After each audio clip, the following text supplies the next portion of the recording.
At 3 o'clock in the morning on the Mississippi River, the 600-foot bulk carrier Jalma Topic was proceeding smoothly, its passage another routine voyage. But deep within the ship's steering gear, a tiny electronic switch, no bigger than a matchbook, had just silently failed. That single failure gave the highly trained bridge team exactly 152 seconds before their ship would plow into a floating office building. The crew had a backup system designed for this exact moment. So why, with everything on the line, couldn't they get it to work? The Jalma Topic was a massive machine on a critical mission, transiting up the powerful Mississippi River to load grain. On her bridge in the pre-dawn hours of July 12, 2021, was a team of professionals, the ship's master, a second officer, a helmsman, and a highly experienced local river pilot. Their job was to guide over 30,000 tons of steel against a 2.5-knot current in one of the world's busiest waterways. Their opponent that morning was not another vessel or the mighty river itself, but instead an invisible, insidious failure deep within the ship's system. And in their path, unknowingly sleeping and working, were people. A permanently moored office barge known as Smith's Fleet served as a 24-hour dispatch center. On board were 2 dispatchers and a cleaner. The pilot on the Jalma Topic knew this well. He was familiar with the company. He knew that if he couldn't regain control, he wasn't just risking a collision, he was threatening the lives of Smith's fleet. The conflict was a sudden, desperate race against a 2-minute clock, with the crew fighting a problem they couldn't see and a disaster they could. The chain of events that led to this $6 million crash began not on the bridge, but 7 years earlier with a piece of paper. In 2014, the manufacturer of the Jalma Topic steering system, YDK Technologies, identified a potential failure mode. In the event of a servo loop fail alarm, the rudder could remain stuck in its current position. They issued an important notice and a caution sticker to be placed on the steering stands of all ships with their system. This sticker provided a simple 2-step procedure to regain control. The management company of the Jalma Topic stated they were never notified. The one document that could have prevented this disaster did not exist. At 03:20 and 8 seconds, the pilot ordered port 10 degrees rudder to navigate a turn. The helmsman complied.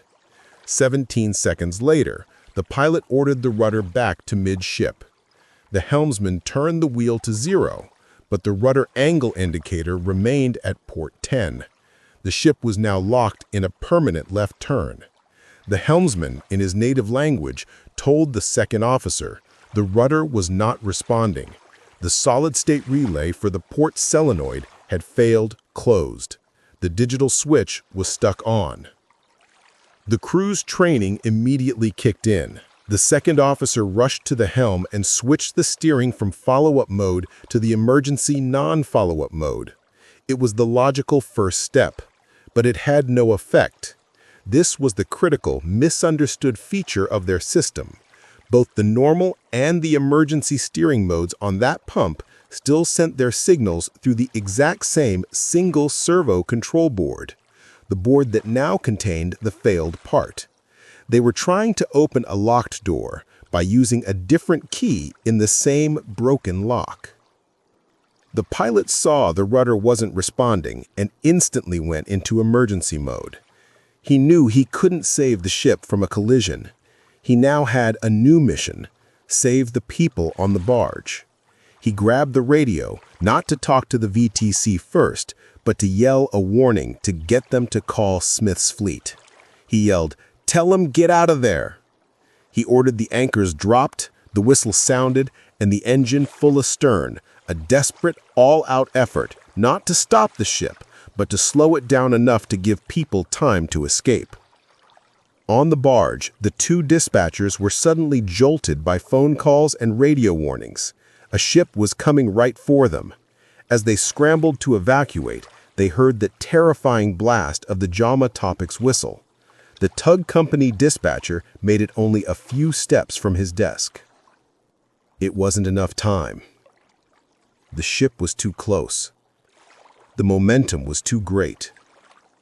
At 03:22 and 40 seconds, just 2 minutes and 32 seconds after the first sign of trouble, the bulbous bow of the Jalma Topic struck the corner of the office barge at a speed of 6.2 knots. The force of the impact knocked the line handler dispatcher to the ground. The entire mooring was ripped apart, sending the barge complex careening upriver. So how did this happen? How could a fully manned bridge team with a backup steering system be rendered completely helpless? The investigation pinpointed the physical cause with certainty: the failure of a single electrical solid-state relay on the #1 servo control board. A technician replaced the 2-amp part, and the steering worked perfectly. But the real cause, the probable cause, was more complex. A major contributing factor was the lack of specific procedures available to the bridge team. Their emergency checklist told them what to do: engage alternate steering, but it gave them no clue as to how to do it in the face of this specific, insidious failure. They tried switching to non-follow-up mode, which was useless. They tried switching to the standby steering pump, and that was also useless. According to YDK Technologies, the only way to regain control would have been to switch to the standby steering pump, pump number 2. According to them, that action would have energized a different servo control board, bypassing the failed component. This critical, life-saving step was the exact instruction printed on the caution sticker the crew never received. However, according to the pilot's witness account, the pumps were switched and it did not fix the issue. The one final step they missed was restarting the autopilot by turning it off and then back on again. The story of the Jalma Topic is a powerful lesson for the entire maritime industry. It screams that in an age of complex, integrated electronics, generic emergency checklists are no longer good enough. The company's manual said, "Engage alternate or emergency steering system." This could be interpreted in multiple ways: switch to non-follow-up, switch to FU2, or switch pumps. In a time-critical emergency, that ambiguity is fatal. The manufacturer's sticker, however, was crystal clear: immediately change over to NFU mode, start running another steering pump. This incident highlights a dangerous gap between the people who design the systems and the people who operate them. It demonstrates that companies cannot simply rely on manufacturers to push out critical safety updates. They must proactively identify single points of failure in their vessels and create clear, simple, and drilled procedures that a crew can execute under extreme pressure.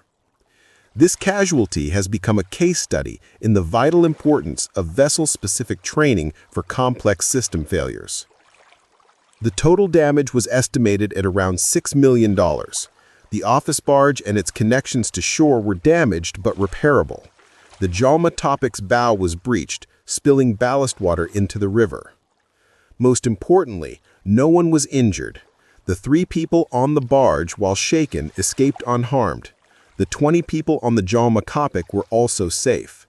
The report credits the swift, decisive actions of the pilot. Knowing he couldn't prevent the collision, he shifted his focus to warning the people in harm's way, and his actions quite possibly saved lives. The vessel was anchored, repaired, and eventually continued its voyage. But it left behind a powerful and expensive reminder that the strength of a ship's systems is only as good as the crew's understanding of how to fix them when they break. The Jalma Topic case is a fascinating look at the intersection of technology, training, and communication. It forces us to ask a difficult question about responsibility in the modern age. When a critical safety procedure from a manufacturer doesn't reach the end user, what can be done? Is it on the manufacturer for not ensuring reliability, or the operating company for not proactively seeking out information on the systems they manage? I believe that the manufacturer had a responsibility to track down every unit and inform the company, but perhaps they did and it was brushed off. We may never know. Speaking from experience, I can confirm losing steering is a heart-stopping feeling. I had a similar incident on a vessel where a known autopilot issue was not passed on to me in the turnover. The autopilot alarm went off and we began turning. I began switching steering modes and then to the second pump while the captain was being awakened. In the end, it ended well. Anyways, let me know in the comments, what do you think was the true point of failure here? The electrical relay that broke or the communication breakdown? This channel is dedicated to analyzing these events to understand the chain of failures and to ensure the lessons learned are never forgotten.